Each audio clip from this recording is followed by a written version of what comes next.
I'm Sarah Roy, and this is my persuasive speech reflection vlog. The point of this speech was to obviously persuade your audience and state your opinion about your topic. My topic was doctor-assisted suicide, and my opinion about it was that it should be legal in our country and in all countries around the nation, because it should be up to the patient to decide their own fate, and if that's what they want to do, they should be able to do it.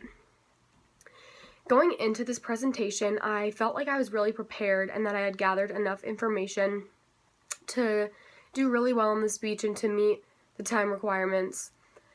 I also, I knew, I was really interested in the speech, in the topic, so I felt really confident about it. I made sure that my speaker ethos was high because I got my credible sources. I knew the audience, and I knew that we had stuff in common, so they would know what I was talking about to them.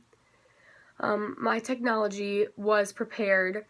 There was nothing wrong with it. The only thing that was wrong with my technology was that it was taking a really long time to upload to YouTube, so I had to keep the page open, and I couldn't do anything else to make it go faster. In terms of structure and organization, my transitions have always kind of been iffy, and they could really use room for improvement, but the natural element that I felt was my main points had a lot of information, and I thought that my information was gathered nicely, so that's what felt natural. I considered my audience because I knew that I had to persuade them into knowing what my opinion was, and for them to maybe feel the same way.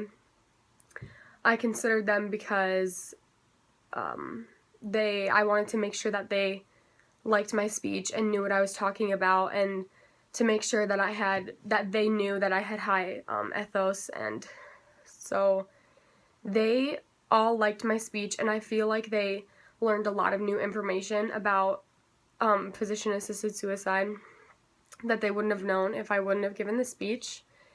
My strongest persuasive argument, I feel, was my first point, because if you were in the patient's shoes, how would you feel? My first main point was terminally ill patients are left to suffer until their disease takes them, and I feel like anyone can connect with that if they think of themselves in that situation. I thought that I had a lot of logic in my presentation because I had a lot of good sources that I used and a lot of good information.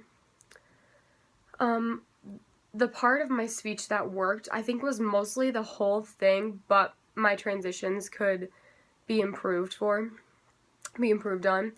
And I connected my speech with, in chapter 11, it's introductions and conclusions, and I connected it with the provide a summary heading, and because I feel like I provided a really strong summary in my conclusion. So thank you.